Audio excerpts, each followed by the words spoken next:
Lawrence Bishnoi की तरफ से बहुत ही बड़ी खबर आ रही है। लॉरेंस बिश्नोई पर जिसने रखा था 1,11,00,000 11,000 11 रुपए का इनाम, अब मामला उलटा पर गया है। गैंगस्टर बिश्नोई की तरफ से 1,50,00,000 रुपए की सुपारी दे दी गई है इनको मारने के लिए। अब इनका हालत खराब हो चुका है। इस वक्त के सबसे बड़ी खबर, इस वक्त के सबसे बिग ब्रेकिंग न्यूज निकल के सामने आ रही है। बता दे कि इस वक्त 2 डीएसपी सहित 7 पुलिस वालों ने जेल से करवाया था लॉरेंस बिश्नोई का इंटरव्यू। अब पंजाब सरकार ने कर दिया है इन लोगों का सस्पेंड। अब इन पुलिस वालों को बहुत महंगा पड़ा। लॉरेंस बिश्नोई बदमाश आदमी है, पता नहीं कहां टपकवा दे। सलमान खान माफी मांग लें, राकेश टिकैत ने दे दी सलाह। सलमान खान को किसी मंदिर में जाकर माफी मांग लेनी चाहिए। ये एक समाज के सम्मान से जुद्धा मसला है। ये कहना है भारतीय किसान यूनियन के प्रवक्ता राकेश टिकैत का। इस मामला को पूरे विस्तार से बताते हैं। अगर आप इस चैनल को सब्सक्राइब नहीं किए हैं तो कर लीजिए। चलिए बताते हैं पूरा मामला। राज शेखावत, क्षत्रिय करणी सेना के प्रमुख, ने हाल ही में जेल में बंद गैंगस्टर लॉरेंस बिश्नोई के खिलाफ एक बड़ा ऐलान किया जिसने पूरे देश में हलचल मचा दी है। उन्होंने कहा कि अगर कोई पुलिस वाला लॉरेंस बिश्नोई का एनकाउंटर करता है तो करणी सेना की ओर से उसे 1,11,11,111 रुपए का इनाम दिया जाएगा। शेखावत ने बताया कि ये इनाम करणी सेना की ओर से दिया जाएगा और उनके संगठन के लोग इस फंड को जुटाने के लिए 5-5 पैसे का योगदान देंगे। मतलब उन्होंने करणी सेना के सदस्यों और समर्थकों से अपील की है कि सब मिलकर इस रकम को इकट्ठा करें ताकि लॉरेंस का खात्मा हो सके। इसके साथ ही उन्होंने ये वादा भी किया कि जो पुलिसकर्मी इस काम को अंजाम देगा उसके और उसके परिवार की पूरी जिम्मेदारी करणी सेना उठाएगी। लॉरेंस बिश्नोई के खिलाफ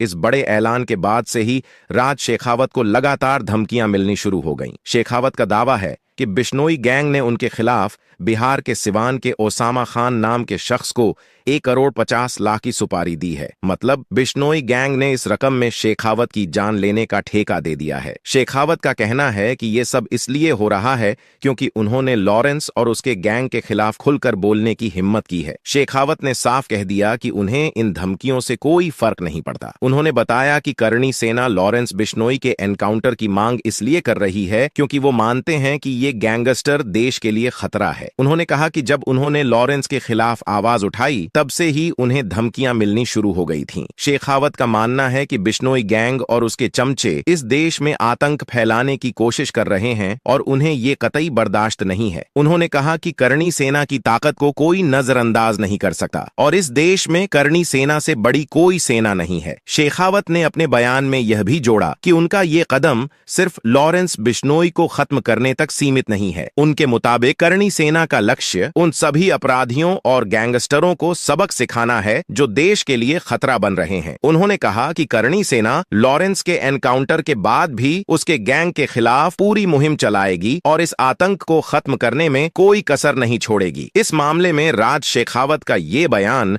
मीडिया में आग की तरह फैल गया है। करणी सेना का ये ऐलान देश भर में चर्चा का विषय बन गया है। कुछ लोग इसे कानून व्यवस्था के लिए खतरा मान रहे हैं तो कुछ लोग इसे अपराध के खिलाफ सख्त कार्रवाई के रूप में देख रहे हैं। शेखावत का कहना है कि वो लॉरेंस बिश्नोई के खिलाफ अपनी मांग पर डटे रहेंगे और किसी भी धमकी से घबराने वाले नहीं हैं। उनके इस साहसी कदम ने लॉरेंस गैंग के खिलाफ एक अलग ही माहौल बना दिया है और देश में यह सवाल खड़ा हो गया है कि क्या अब न्याय के लिए इस तरह के इनाम और धमकियों का सहारा लेना जरूरी हो गया है। अब बात करते हैं कि किन किन पुलिस वालों का सस्पेंड हुआ है। पंजाब की भगवंत मान सरकार ने गैंगस्टर लॉरेंस बिश्नोई के जेल से वायरल हुए इंटरव्यू के मामले में तगड़ी कार्रवाई की है। अब यह मामला सिर्फ एक इंटरव्यू का नहीं रहा बल्कि इसमें पुलिस प्रशासन की लापरवाही और अंदरूनी मिलीभगत भी उजागर हो चुकी है। यह मामला उस वक्त गरमाया जब लॉरेंस बिश्नोई का एक वीडियो इंटरव्यू पूरे देश में वायरल हो गया जिसमें वो जेल से ही अपनी धौंस जमाता हुआ नजर आ रहा था। इस वीडियो ने पुलिस की कार्यशैली पर कई सवाल खड़े कर दिए और जनता में पंजाब पुलिस को लेकर गुस्सा और अविश्वास का माहौल बन गया। इस मामले में पंजाब सरकार ने सीधे 7 पुलिस अधिकारियों को सस्पेंड कर दिया है। इनमें 2 डीएसपी भी शामिल हैं जो किसी भी पुलिस विभाग में बड़े ओहदे माने जाते हैं। इन अधिकारियों पर आरोप है कि इन्होंने खुद लॉरेंस बिश्नोई का इंटरव्यू करवाने में मदद की और उसे यह मौका दिया कि वो मीडिया के जरिए अपना पक्ष रख सके और अपना प्रभाव बनाए रखे। इसमें निलंबित अधिकारियों की लिस्ट इस प्रकार है: DSP Samar Vaneet, PPS sub inspector Reena, CIA Kharar sub inspector Jagatpal Jangu, Gangu, AGTF sub inspector Shaganjeet Singh, ASI Mukhtiyar Singh, head constable Om Prakash Samarvaneet, DSP. क्या था मामला अब आपको बताते हैं। करीब 1.5 साल पहले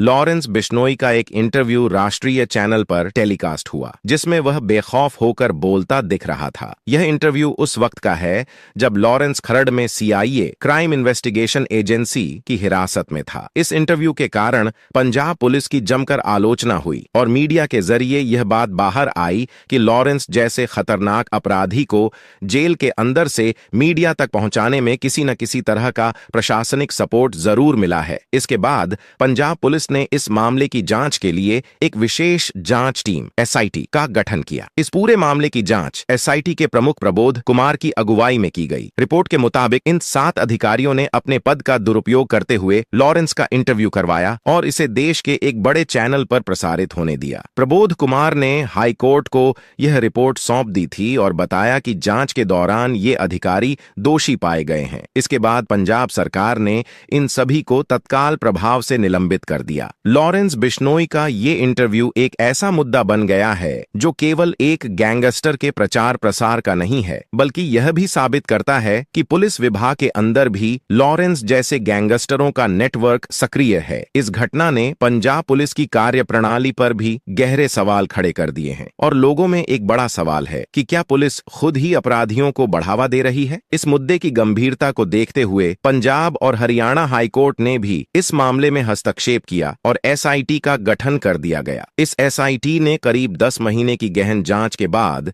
यह रिपोर्ट डीजीपी प्रबोध कुमार के जरिए हाईकोर्ट में पेश की। इसके बाद पंजाब सरकार ने बिना देर किए दोषी अधिकारियों को सस्पेंड करने का फैसला लिया। अब लॉरेंस बिश्नोई को पंजाब की जेल से हटाकर गुजरात की साबरमती जेल में भेज दिया गया है। ऐसा इसलिए किया गया क्योंकि पंजाब में उसकी पहुंच और उसका नेटवर्क काफी मजबूत था और वहां रहते हुए उसके पास अपने गैंग को कंट्रोल करने का मौका मिल रहा था। साबरमती जेल में उस पर कड़ी निगरानी रखी जा रही है ताकि भविष्य में वह फिर से ऐसा कोई काम न कर सके। भगवंत मान की सरकार ने इस फैसले से यह संदेश दिया है कि चाहे कितने भी बड़े अधिकारी हों, अगर उन्होंने अपने पद का गलत इस्तेमाल किया तो उन्हें बख्शा नहीं जाएगा। इस घटना के बाद जनता में भी यह उम्मीद जगी है कि कानून के हाथ लंबे हैं और अपराधियों को सहयोग देने वालों पर भी सख्त कार्रवाई होगी। इस पूरे मामले ने एक बात साफ कर दी है कि लॉरेंस बिश्नोई जैसे गैंगस्टर का खौफ सिर्फ जनता में ही नहीं बल्कि पुलिस महकमे के अंदर भी फैल गया था। लेकिन अब सरकार का यह कदम यह दिखा रहा है कि अपराध और भ्रष्टाचार को खत्म करने के लिए वह हर संभव कदम उठाने के लिए तैयार है। सलमान खान और गैंगस्टर लॉरेंस बिश्नोई के बीच का मामला थमने का नाम ही नहीं ले रहा। अब इस विवाद में भारतीय किसान यूनियन के नेता राकेश टिकैत भी कूद पड़े हैं और सलमान खान को सीधी सलाह दे डाली है, भाई माफी मांग लो वरना जेल में बंद ये बदमाश कब क्या कर दे, कुछ कहा नहीं जा सकता। राकेश टिकैत ने काले हिरण शिकार मामले को बिश्नोई समाज के सम्मान का मुद्दा बताया। उनका कहना है कि बिश्नोई समाज की भावनाओं से जुड़ा ये मसला है और सलमान को जाकर किसी बिश्नोई मंदिर में माफी मांग लेनी चाहिए। टिकैत ने कहा कि बिश्नोई लोग बहुत शांत और पशु प्रेमी होते हैं और इस समुदाय का समर्थन पूरे समाज के साथ है। अगर सलमान खान ने गलती की है तो माफी मांगने में क्या बुराई है, इससे उनका मान भी रह जाएगा और ये विवाद भी ठंडा पड़ सकता है। दरअसल लॉरेंस बिश्नोई का नाम सलमान के लिए खतरे के रूप में उभर रहा है और ये मामला 1998 में काले हिरण के शिकार से जुड़ा है। उस वक्त सलमान खान पर राजस्थान में काले हिरण का शिकार करने का आरोप लगा था। बिश्नोई समाज जो कि जंगल और वन्य जीवों से गहरा जुड़ाव रखता है ने इसे अपने सम्मान पर हमला माना। इसी को लेकर लॉरेंस बिश्नोई ने अब सलमान खान को जान से मारने तक की धमकी दे डाली है। साबरमती जेल में बंद लॉरेंस ने यह कह दिया